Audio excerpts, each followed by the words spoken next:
नमस्कार, बहुत स्वागत है आपका। टीवी 100 देख रहे हैं आप। आपके साथ मैं हूं स्वीटी रक्षा और शुभेंदु का राज तिलक विजय पर सस्पेंस। जी हाँ, आज दो राज्यों के ऐसे सस्पेंस खत्म हो गए जो साफ तौर पर दिख रहा था कि राजनीति के दो चेहरे आज पूरे देश के सामने हैं। एक तरफ बंगाल, जहां पहली बार बीजेपी ने बहुमत की सरकार बनाकर इतिहास रच दिया। शुभेंदु अधिकारी मुख्यमंत्री बन चुके हैं। पीएम मोदी की मौजूदगी में शपथ समारोह हुआ। बीजेपी ने शक्ति प्रदर्शन कर साफ संदेश दे दिया कि अब बंगाल में भगवा राज की शुरुआत हो चुकी है। दिलीप घोष, अग्निमित्रा पॉल, निषेध प्रमाणिक जैसे नेताओं ने मंत्री पद की शपथ लेकर बीजेपी के नए बंगाल मॉडल की तस्वीर भी दिखा दी। लेकिन दूसरी तरफ तमिलनाडु की राजनीति में जबरदस्त सस्पेंस बना हुआ है। विजय की टीवी के सबसे ज्यादा सीटें जीतने के बावजूद सरकार बनाने के लिए संघर्ष कर रही है। कभी कांग्रेस के समर्थन की खबर, कभी वाम दलों के साथ बातचीत, तो कभी सहयोगी दलों की बड़ी मांगे। सूत्र बता रहे हैं कि सत्ता में हिस्सेदारी को लेकर जोरदार मोलभाव चल रहा है। कोई डिप्टी सीएम पद मांग रहा है तो कोई ज्यादा मंत्रालय। और अब इसी सियासी ड्रामा में नया ट्विस्ट भी आ गया है। दिनाकरन की पार्टी ने टीवी के पर फर्जी समर्थन पत्र फैलाने का आरोप लगा दिया। मामला थाने तक पहुंच चुका है, जिसके बाद सवाल और बड़े खड़े हो गए हैं। आखिर विजय सरकार बना पाएंगे या नहीं, सोचिए। एक तरफ बंगाल में बीजेपी पूर्ण बहुमत के साथ मजबूत सरकार बनाकर उत्सव मना रही है, और दूसरी तरफ तमिलनाडु में सबसे बड़ी पार्टी बनने के बाद भी विजय सत्ता के दरवाजे पर खड़े नजर आ रहे हैं। यही राजनीति का सबसे बड़ा सच है। सिर्फ चुनाव जीतना काफी नहीं होता, सत्ता तक पहुंचने के लिए नंबर के साथ भरोसा और मजबूत गठबंधन भी चाहिए होता है। अब नजर राज्यपाल के अगले फैसले पर है। क्या विजय को सरकार बनाने का मौका मिलेगा या तमिलनाडु का सियासी संकट और गहराएगा? देश की नजर अब चेन्नई पर टिकी है। तमाम मेहमान जुड़ेंगे, बातचीत भी होगी उनसे, लेकिन इससे पहले ये रिपोर्ट। पूर्वी भारत की राजनीति में आज जो तस्वीर दिखाई दे रही है, उसे बीजेपी अपने सबसे बड़े राजनीतिक विस्तार के रूप में पेश कर रही है। क्योंकि जिस बंगाल में कभी बीजेपी सिर्फ विपक्ष की भूमिका में दिखाई देती थी, उसी बंगाल में अब पहली बार भगवा सरकार बनने के बाद बीजेपी नेतृत्व से वैचारिक जीत और लंबे राजनीतिक संघर्ष का परिणाम बता रहा है। शुभेंदु अधिकारी ने मुख्यमंत्री पद की शपथ लेकर साफ संकेत दे दिया है कि आने वाले समय में बंगाल की राजनीति पूरी तरीके से नए रास्ते पर आगे बढ़ने वाली है। और प्रधानमंत्री नरेंद्र मोदी की मौजूदगी में हुए इस भव्य शपथ समारोह को बीजेपी ने सिर्फ सत्ता परिवर्तन नहीं, बल्कि बंगाल में अपने स्थायी राजनीतिक प्रभाव की शुरुआत के तौर पर पेश किया है। शपथ समारोह में बीजेपी के कई बड़े नेताओं की मौजूदगी, मंच पर दिखा शक्ति प्रदर्शन और नई कैबिनेट में दिलीप घोष, अग्निमित्रा पॉल, निषेध प्रमाणिक, खुदीराम टुडू और अशोक कीर्तिनिया जैसे चेहरों को जगह मिलना इस बात का संकेत माना जा रहा है कि बीजेपी अब बंगाल में संगठन और सरकार दोनों को साथ लेकर लंबी राजनीतिक पारी खेलने की तैयारी में है। बीजेपी लगातार ये संदेश देने की कोशिश कर रही है कि बंगाल की जनता ने सिर्फ सरकार नहीं बदली, बल्कि राज्य की राजनीतिक दिशा बदलने का फैसला किया है। और यही वजह है कि पार्टी अब बंगाल को अपने राष्ट्रीय विस्तार की सबसे बड़ी प्रयोगशाला के रूप में देख रही है। बंगाल में पहली बार बीजेपी की सरकार, शुभेंदु अधिकारी ने संभाली बड़ी जिम्मेदारी।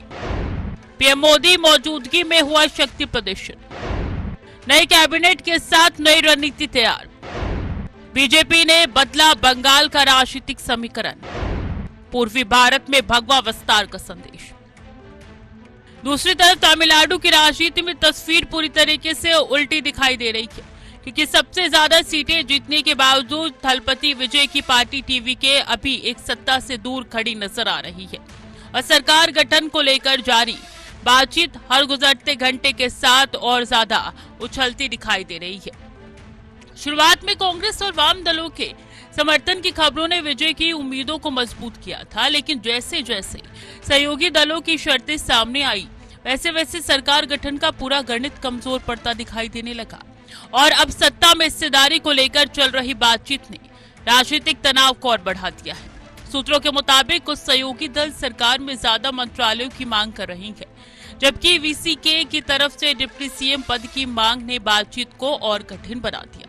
और इसी बीच विधायकों के संपर्क से बाहर होना, इसी के साथ बैक चैनल बातचीत की खबरों ने चेन्नई में राजनीति को पूरी तरीके से सस्पेंड में डाल दिया।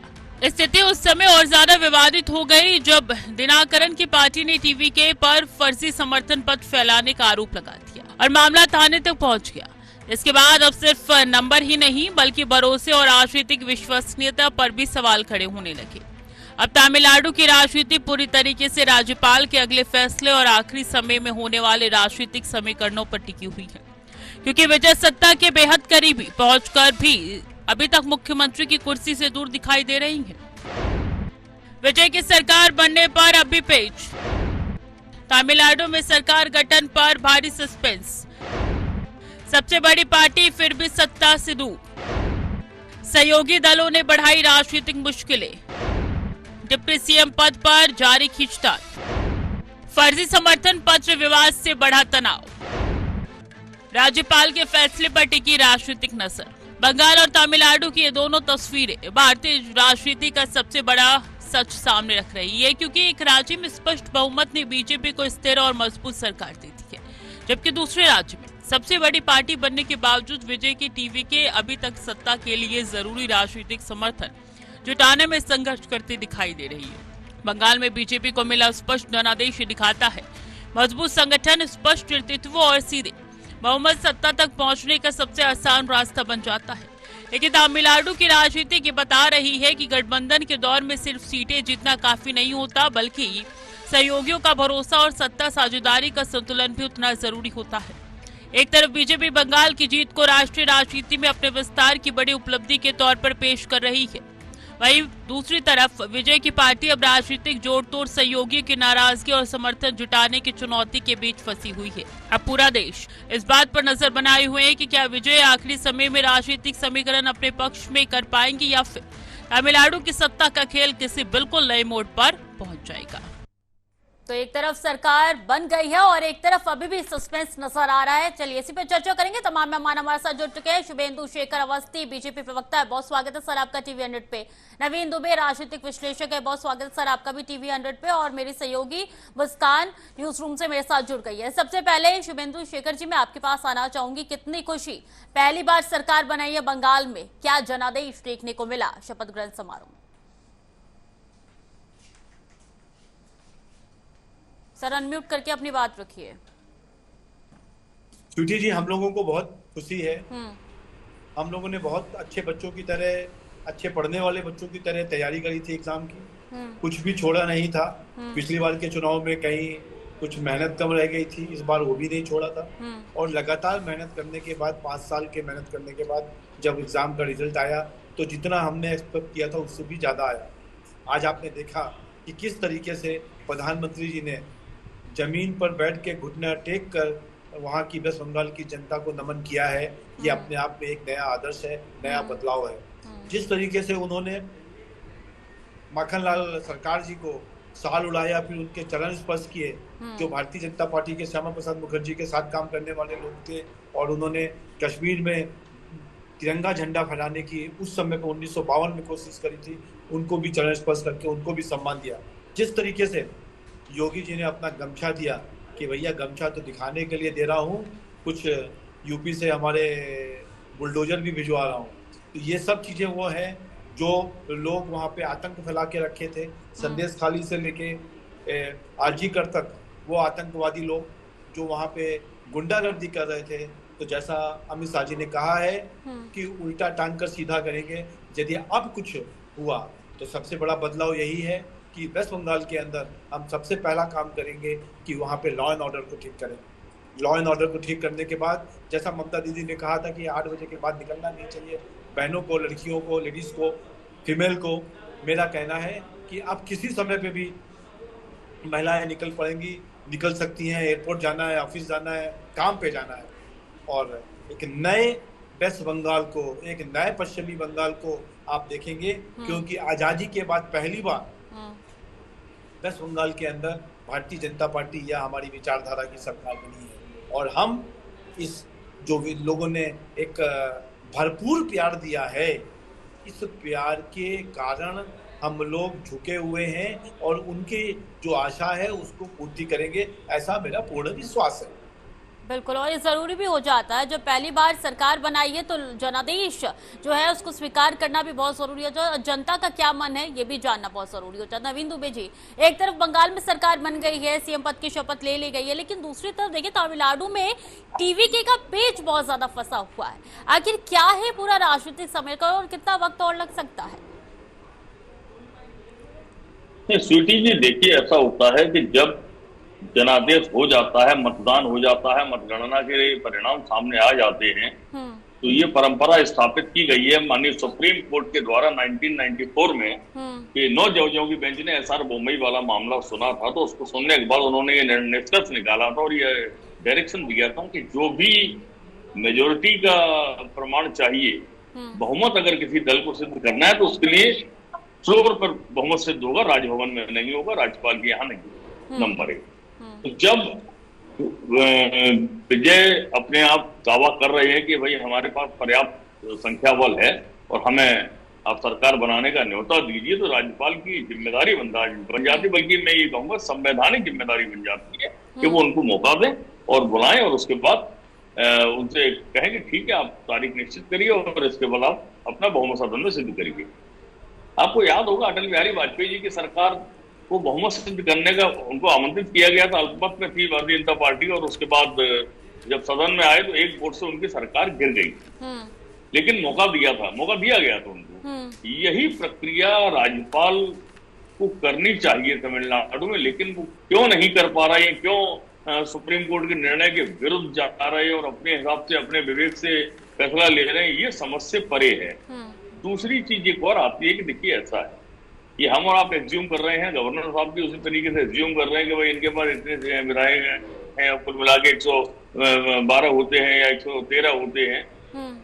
सवाल ये नहीं, सवाल ये है कि जब वो दावा कर रहे हैं तो उनके पास, उन्होंने जैसे कहा कि हम पे अदर्स भी हैं, हो सकता है एआईएडीएमके से कुछ लोग समर्थन दे रहे हों, या कोई हो सकता है कि एक दल पूरा के पूरा है, उससे कुछ विधायक वहां से एब्सटेन हो जाए तो ऑटोमेटिकली उनके पास बहुमत हो जाएगा। अगर मान लीजिए 20 विधायक एब्सटेन हो जाते हैं तो संख्या बल कम हो जाएगा ना, तो सदन में उपलब्ध संख्या के आधार पर बहुमत रहता होता है। अब आप सारी एक्सरसाइज गवर्नर साहब जो है राजभवन में करना चाह रहे हैं कि आप हमें ये लेटर लाके दीजिए, वो लेटर लाके दीजिए। मैं समझता हूं कि कहीं ना कहीं एक बड़े दल को जिसको जनता ने जनादेश दिया है उसको आमंत्रित किया जाना चाहिए और गवर्नर साहब को उनसे कहना चाहिए 2 दिन का समय दें, 3 दिन का दें, 1 दिन का दें और उनसे कहें कि आप आइए सदन के पटल पर अपना बहुमत सिद्ध करिए। ये होती है एक बात। अभी क्या है कि आप देखिए 4 मई को रिजल्ट आ चुके हैं, आज 9 तारीख में हम लोग बैठे हैं, 5 दिन हो गए हैं और बार बार एक नया पर्चा लाने के लिए राज्यपाल महोदय जो कह रहे हैं, मुझे लगता है कि वो कहीं ना कहीं संवैधानिक प्रक्रिया का, कानूनी प्रक्रिया का अनुपालन नहीं हो रहा है। लेकिन सर, उन्हें 2 विधायकों का समर्थन नहीं मिला तो सरकार गिर जाएगी ऑटोमेटिकली। फिर राज्यपाल फैसला ले, राष्ट्रपति शासन लगाएंगे या सेकंड लार्जेस्ट पार्टी को इनवाइट करेंगे, तो उनके विवेक में होगा। लेकिन आप ये कहते हैं कि सारे बहुमत के कारण सारा बहुमत आप राजभवन में थोड़ी सिद्ध किया जाएगा। उसके लिए तो पार्लियामेंट, एक असेंबली के अंदर प्रॉपर व्यवस्था है, उस सिस्टम से ही तो चलेंगे। उस सिस्टम का पालन तो हुआ नहीं अभी तक। अब आप मुझे 118 का समर्थन लाके दे दिया, हो सकता है कि सदन की संख्या अगर 234 से 200 रह जाती है तब क्या होगा उपलब्ध सदस्यों की, तो बहुमत सिद्ध हो जाएगा ना, उनके तो 107 है। यानी कि जीत के बाद भी जीत का सुख नहीं मिला उनको, निश्चित तौर। ठीक है, आऊंगी मैं आपके पास शुभेंदु शेखर जी, आऊंगी मैं आपके पास। लेकिन मुस्कान भी हमारे साथ जुड़ी हुई है। मुस्कान, देखिए ये 2 राज्यों के अलग अलग समीकरण नजर आ रही हैं, जहाँ एक तरफ बंगाल में जीत और पूरी तरीके से खुशी लहर, जीत तो तमिलनाडु में भी हुआ है लेकिन वहां खुशी की लहर कम नजर आ रही है। ऐसे में इसी कहते हैं कि हाथ से आई हुई लड्डू वापस चले जाए, कुछ कहा नहीं जा सकता। कहते हैं ना कि किसी जमीन को जीतना इतना आसान नहीं है, अगर जीत गए तो इतना ज़्यादा घमंड करना भी ज़रूरी नहीं है, लेकिन हाँ, पश्चिम बंगाल फतेह एक बड़ा संदेश है पूरे देश के लिए कि बीजेपी का परचम किस तरीके से लहराया, क्योंकि एक इतिहास है यहाँ पर कि बीजेपी जितनी कोशिश कर रही थी कि ममता के किले को गिरा देना, और वो उसमें पूरी तरीके से कामयाब हो गई। और इसी के साथ अब तमिलनाडु में जो पेच फंसा हुआ है उसको लेकर कशमकश है, और इसी के साथ ये कहा नहीं जा सकता है कि आगे क्या होने वाला है। लेकिन इन सब के बीच एक ज़रूर बड़ा सबक मिलेगा कि जहां पर कहीं भी किसी भी तरीके की चूक हुई है उस पर गौर करने वाली बात ज़रूर होगी। अब बात पश्चिम बंगाल की कर लेते हैं कि पश्चिम बंगाल में बीजेपी का सफ़र इतना आसान नहीं था जिस तरीके से अब जीत के बाद समझा जा रहा है। आप थोड़ा याद करिए कि किस तरीके से पश्चिम बंगाल में बीजेपी के नेताओं की हत्या हुआ करती थी और हिंसा चरम पर थे, और इसी के साथ कई ऐसे विषय हैं जो बीजेपी ने पकड़ा और ममता बनर्जी की सरकार को पटखनी दी थी, और इसी के साथ अब सत्ता परिवर्तन हो रहा है। अब तमिलनाडु में भी जिस तरीके से हम देख रहे हैं कि अगर कोई चीज़ मिल रही है, मिल के भी नहीं मिल पा रही है, तो इसके पीछे भी एक बड़ी वजह हो सकती है। वहाँ पर हमेशा बीजेपी का संगठन कमज़ोर रहा है और ऐसे में दो पार्टियों का हमेशा से दबदबा रहा है, और इसी के साथ अब जब यहाँ पर स्थिति ये बनाई है तो बड़ा सबक बीजेपी के लिए होगा। और इसी के साथ ये भी हम कह सकते हैं कि अभी तो हमें इंतज़ार करना होगा क्या होने वाला है, क्या होगा। लेकिन जिस तरीके से बंगाल में मजबूत संगठन बनाकर बीजेपी ने फतेह हासिल किया है, और मुस्कान, इंतजार का फल मीठा होता है, साफ तौर पे बीजेपी को इस बार पता चल गया है। शुभेंदु जी अपनी बात रखिए। और दूसरी चीज कि किस तरीके से बंगाल की जनता को उस भय से मुक्त कराएंगे, गुंडा राज, जंगल राज, जिससे वो गलियों में निकलने से पहले 10 बार सोचते थे। सबसे पहले इस पे काबू पाना जरूरी है। जी, मैंने अपने पहले ही वक्तव्य में कहा है कि बंगाल में लॉ एंड ऑर्डर को मेंटेन करने की हमारी प्राथमिकता रहेगी। कुछ मंदिर नहीं खुले 14 सालों से। कांग्रेस के कार्यालयों पर टीएमसी ने कब्जा कर लिया था, उसके ताले तोड़े गए। बहुत सारे ऐसी घटनाएं आपको देखने को मिल रही हैं जो आपने सोचा भी नहीं होगा। आपने ये कभी नहीं सोचा होगा कि संदेश खाली में कोई भी लड़की, कोई भी पत्नी किसी की, कोई भी बहन किसी की, कोई भी बहू किसी की, कोई भी बेटी किसी की, वो उसकी नहीं होती थी, वहाँ के गुंडों की होती थी, शेख शाहजहां की होती थी। ऐसे समय पर तो इस तरीके का माहौल बना के रखने वाले लोगों पर जब ममता दीदी चुप थी, उन्होंने एक स्टेटमेंट भी नहीं दिया शाहजहां के ऊपर, तो मेरा मानना है कि ऐसे बड़े खराब वातावरण में बंगाल जी रहा था। अब वो आके ऐसी स्थिति में आया है कि अब नए सवेरे को देख रहा है, नए सूरज को देख रहा है, और आज से बंगाल की दशा और दिशा दोनों बदलेगी। दशा और दिशा दोनों बदलने का कारण ये है कि दशा जो खराब थी वो तो ठीक होगी ही, दिशा भी जो वो पाकिस्तानी दिशा हो गई थी, वो वामपंथी दिशा हो गई थी, गुंडागर्दी की दिशा हो गई थी, लोगों के अधिकारों को छीनने की दिशा हो गई थी। घर बनाने से पहले टीएमसी के गुंडों से परमिशन लेनी पड़ती थी, उनका जो कट होता था उसकी जो दशा और दिशा थी, इन सब को ठीक करने का प्रयास किया जाएगा। अब ये एक नए भारत की वेस्ट बंगाल होगा, ऐसा मेरा मानना है। दूसरी बात, जो तमिलनाडु की बात कह रहे थे नवीन दुबे जी, हमारे देश के अंदर कानून में गवर्नर के पास बहुत ज्यादा पावर है, और उन्होंने एक ही चीज कही कि हम किसी और पार्टी को नहीं बुलाएंगे। आपके पास 118 होने के लिए कौन कौन सी पार्टी ने सपोर्ट किया है उसके कागज दे दीजिए। अभी नवीन जी कहते हैं कि उनको बुला लेना चाहिए था और फ्लोर पे तय करना चाहिए था। अब आप सोचिए, एक पार्टी ने तो कह दिया कि हमारे कागज फर्जी लगाए गए हैं, कुछ लोग कह रहे हैं कि ये गलत है। मेरा मानना है कि यदि फ्लोर पे आपको चीफ मिनिस्टर बना दिया जाता है और उसके बाद गठन का समय दिया जाता है तो हाउस रेडिंग होने की बहुत बड़ी आशंका रहती है।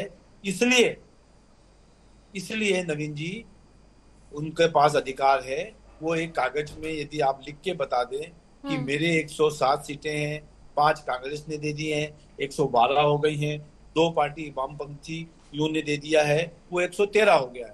अभी भी 118 में 5 सीटें खाली हैं। कौन कौन लोग सपोर्ट कर रहे हैं, 5 नाम को 5 मिनट से ज्यादा समय नहीं लिखेगा बताने में।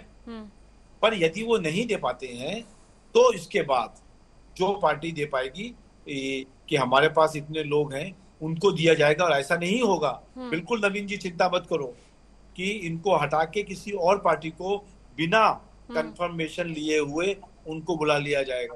तो बिल्कुल क्लियर है नवीन जी, यदि इनको सपोर्ट है पार्टियों का, अब उसमें 118 लोग चाहिए, आपको भी मालूम है, मैथमेटिक्स है ये सिंपल। 113 लोगों की हमने आपको संख्या बता दी कि किस तरीके से 113 लोग हैं। अभी 5 लोगों की संख्या कम है सरकार बनाने के लिए, उसकी पूर्ति होते ही, और पूरा टाइम दिया है, 1 दिन लीजिए 2 दिन लीजिए, जितना बात करिए और बात कर लीजिए, पर सरकार पर आप ज्वाइन करके फिर वहां से सरकारी दबाव डालें, ऐसा संभव नहीं। ठीक है नवीन जी, इसका जवाब दीजिएगा जो शुभेंदु जी ने कहा। और दूसरी चीज ये भी बताइए कि बंगाल की राजनीति में सत्ता की कुर्सी पर तो बीजेपी बैठ गई, लेकिन आगे कौन कौन सी चुनौतियां बीजेपी के सामने आ सकती हैं? नहीं, पहले मैं तमिलनाडु की बात करूंगा। देखिए ऐसा है कि अपने शुभेंदु जी जो बात कह रहे हैं, भारतीय जनता पार्टी का विश्वास कानून और संविधान में है नहीं है। अच्छा। सुप्रीम कोर्ट का जो जजमेंट 9 जजों की बेंच का है एसआर मुंबई के मामले में, क्यों नहीं उसको फॉलो करना चाहती है भारतीय जनता पार्टी और उनके गवर्नर? बात नंबर 1। दूसरी बात यह है कि जब सुप्रीम कोर्ट ने अपने आदेश में क्लियर कट लिखा हुआ है कि बहुमत सिद्ध होने के लिए राजभवन नहीं होता है, सदन का फ्लोर होता है, और सदन के फ्लोर पर मैं फिर कह रहा हूं, आप कैसे मान रहे हो कि 234 की संख्या वो बेस? मान लीजिए कोई किसी दल के 25 विधायक 20 विधायक एब्सटेन हो जाते हैं, तब बहुमत का आंकड़ा क्या रह जाएगा? आप कैसे मान के चल रहे हैं? दूसरी चीज, यही राज्यपाल यहां नैतिकता की और हॉर्स ट्रेडिंग का डर दिखा रहे हैं। महाराष्ट्र में क्या हुआ, गोवा में क्या हुआ, कर्नाटका में क्या हुआ? ये हॉर्स ट्रेडिंग नहीं थी, कौन सी ट्रेडिंग थी? जहां महाराष्ट्र के विधायकों को लेकर गुजरात भागा गया, फिर गुजरात से गुवाहाटी ले जाया गया, लंबी यात्राएं की गई। मध्य प्रदेश का हमने देखा, ये कौन सी नैतिकता थी? ये क्या था भाई? ये हॉर्स ट्रेडिंग नहीं थी, ये लॉइन ट्रेडिंग थी क्या? ये डंकी ट्रेडिंग थी? कुछ तो था ना। ये किसके हाथ की सरकार में किया गया था? तो मैं जो बात करूंगा, मैं कानून की बात करूंगा। जो सुप्रीम कोर्ट की रूलिंग है उसको फॉलो करना चाहिए गवर्नर साहब को, जो वो नहीं की जा रही है। अब आते हैं आपके बंगाल के सवाल पर। देखिए ऐसा है, बंगाल में सरकार निश्चित तौर पर भारतीय जनता पार्टी की बनी है, और मैं बहुत जिम्मेदारी से कहूंगा कि जिस तरीके की भूमिका चुनाव आयोग ने निर्वहन की, वो भूमिका संदिग्ध है, पक्षपाती है और विधि विरुद्ध। आप एक चीज बताइए, एसआईआर में वोट कट रहे हैं ताबड़तोड़, उसके बाद लोग जिंदा जा रहे हैं। वहां की मुख्यमंत्री सुप्रीम कोर्ट के सामने खड़ी होके पैरवी कर रही है, और सुप्रीम कोर्ट कह रहा है 27 लाख वोटों लोगों ने, कोई बात नहीं, अगली बार वोट डाल लेंगे। ये न्याय होता है? तो ये जनादेश का निर्णय नहीं था क्या सर? न्याय होता है? ये जनादेश नहीं है, ये मैनेज जनादेश। दिस इज मैनेज जनादेश। अच्छा। कोई जनादेश नहीं है ये। अच्छा। इसको जनादेश नहीं कहते हैं। जनादेश होता है जो कह रहे थे कि हम अच्छे बच्चे, हमने तैयारी पहले से की थी। अरे अच्छे बच्चे ने तैयारी की थी। अच्छे बच्चे ने 6 बजे से लेके 12 बजे से लेके शाम 6 बजे तक की मतगणना के फुटेज जारी कर दें। अच्छे बच्चे हैं। अच्छे बच्चे वहां पर लाठीचार्ज कर रहे थे, जो जिस तरीके का वातावरण बनाया गया, तो वो अच्छे बच्चों के आचरण, नकलची बच्चे हैं, अच्छे बच्चे नहीं है, चीटर है, चीटर। सच है, स्वीकार करना पड़ेगा। भारत के अंदर लोकतांत्रिक मूल्यों का ह्रास हुआ, स्वीटी जी तार किए गए हैं, और ये बहुत दुर्भाग्यपूर्ण स्थिति है जिससे देश गुजर रहा है। स्वीटी जी, कितनी कुंठा है दुबे जी के अंदर, ये देखने को पता लगता है। बंगाल में भाजपा की सरकार बन गई है तो पर्यवेक्षक ही है, राजनीतिक पर्यवेक्षक हैं, पर वो बात कैसी कर रहे हैं, एक विपक्ष के दल की तरीके से। मन में इल्जाम क्यों लग रहे हैं शुभेंदु जी? हर कोई उठा के यही इल्जाम लगा रहा है, आखिर क्यों? आप अरे नहीं, ये तो देखिए वो लोग हैं जो हार गए। हाँ। जिस बच्चे को पढ़ाई करता नहीं है, 5 साल में चुनाव जीतने के बाद हम लोग अगले दिन से चुनाव के लिए, पिछले चुनाव में हारने के बाद अगले दिन से फिर से चुनाव की तैयारी करने लगे। 21 के चुनाव के बाद हमने 5 साल मेहनत करी वहां पे, और 5 बार राहुल गांधी जी गए नहीं वहां पे। इस चुनाव में भी कैसा रहा, उनके लगभग 2 सीटों पे 2 सीटें आई हैं उनकी खुद, और बाकी 80% सीटों में जमानत जब्त हो गई है। ऐसी अरे पार्टी कांग्रेस की बात छोड़िए, वो तो मैं कहीं इसीलिए अपना खाता भी नहीं लोग खोल मेहनत पा ना- रही। हाँ। लोग मेहनत नहीं कर पा रहे। हाँ। ममता दीदी की 9 डिस्ट्रिक्ट में एक भी सीटें नहीं आई। 23 में से 18 डिस्ट्रिक्ट में हम जीते हैं, हमारी सीटें ज्यादा हैं, पर नवीन दुबे जी को अभी भी एक्सेप्ट नहीं हो रहा, ममता दीदी को अभी भी एक्सेप्ट नहीं हो रहा है। तो आपने बंगाल में तो मेहनत कर ली, लेकिन तमिलनाडु में मेहनत नहीं की थी। नहीं, हमने वहां पे भी करी है। हाँ। हमने केरला में भी करी है। हाँ। और जिस तरीके की तमिलनाडु और केरला में हमारी स्थिति है, ऐसी ही स्थिति वेस्ट बंगाल में थी हमारी। अच्छा। पर हमने उसको संगठन बढ़ा के लोगों से मिलके अपने विचार को मोदी जी के 2047 के भारत के विचार को रखा, लोगों को ठीक है, पसंद मैं आया। आऊंगी आपके पास। और ऐसे ही विचार आप भी रख रहे हैं। आप ये नोट करिएगा स्वीटी जी कि पंजाब, केरला और तमिलनाडु में भी भारतीय जनता पार्टी की सरकार बनेगी। ठीक है, आज नहीं तो बता देगा जैसे बंगाल में बताया। ठीक है मुस्कान, क्या लगता है? नहीं, मुझे ये नहीं समझ में आया। बीजेपी नेता से मेरा ये सवाल है कि आपने बंगाल को जीतने के लिए पूरी पुरजोर कोशिश कर ली, लेकिन क्या मायने नहीं रखता था केरल और तमिलनाडु, क्योंकि नई पार्टी ने अपनी वहां जगह बना ली है। ये एक बड़ा संदेश होता है कि अब तैयारी बहुत बड़े स्तर पर होनी चाहिए, सिर्फ एक ही राज्य को केंद्रित नहीं करना चाहिए। शुभेंदु जी। देखिए, राम माधव जी पिछले 5-7 साल से वहाँ पे काम कर रहे हैं। हमारा संगठन तमिलनाडु में बहुत काम कर रहा है। हमने AIADMK के साथ मिलके वहाँ पे एक अपना गठबंधन किया था और सरकार बनाने का प्रयास किया था। हमारे अच्छे नंबर आए हैं उसमें भी। ऐसे ही केरला में जहाँ पर हमारी एक सीट नहीं होती थी, हमारा वोट परसेंट 1% से कम था, हमारा अब वोट परसेंट 20% पहुंच गया। आपको लगता नहीं है कि कुछ काम हुआ है? और मेरे को मुस्कान जी लगता है कि इन क्षेत्रों में भारतीय जनता पार्टी का कभी भी कोई नामो निशान नहीं था। वहां पर भी यदि 20% वोट मिलना, हमारे कुछ विधायकों को जीत कर आना, ये अपने आप में बहुत बड़ी है। आज से 2014 में एक ही सीट आई थी हमारी वेस्ट बंगाल में, फिर 3 सीटें आई थी। नवीन दुबे जी बता देंगे, क्या लगता है नवीन दुबे जी? 3 सीटें आई थी, फिर 75-70 आई थी और अब 207 आई। नहीं, मैं 2 बातें बोलता हूँ। देखिए, ऐसा है, फटाफट। मैं एक ही बात में कह रहा हूँ, ममता बनर्जी जी ने इस्तीफा नहीं दिया। सबसे बड़ा बहादुरी का काम उन्होंने ये किया कि अब उनके पास कोर्ट जाने का विकल्प खुला हुआ है। तो मुझे लगता है आप इस्तीफा क्यों नहीं देंगे? जाएगा। आप इस्तीफा क्यों नहीं देंगे? आप हार गए तो कौन से संविधान में लिखा है कि हारने के बाद इस्तीफा देना है मैंडेटरी? क्यों सर, संविधान कहाँ लिखा? आज तक कहाँ लिखा है सर? अरे नहीं हुआ, क्या मतलब है? आज तक कभी इस तरीके से आज तक चुनाव आयोग की कभी इस तरीके की भाषा भी नहीं रही ना।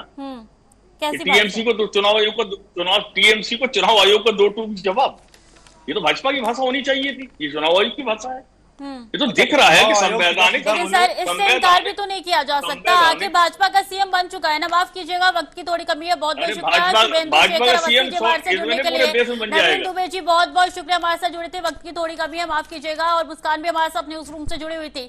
ऐसे में 2 राज्य जहां पर एक तरफ सरकार बन चुकी है और जहां दूसरी तरफ सस्पेंस अभी भी बरकरार है। देखना होगा कि टीवी की क्या सीएम पद की शपथ उनकी सरकार ले पाती है या फिर यहाँ पे एक बार फिर से सियासी परिवर्तन देखने को मिलता है। नजर बनाए रखिएगा, देखते रहिए TV 100। नमस्कार।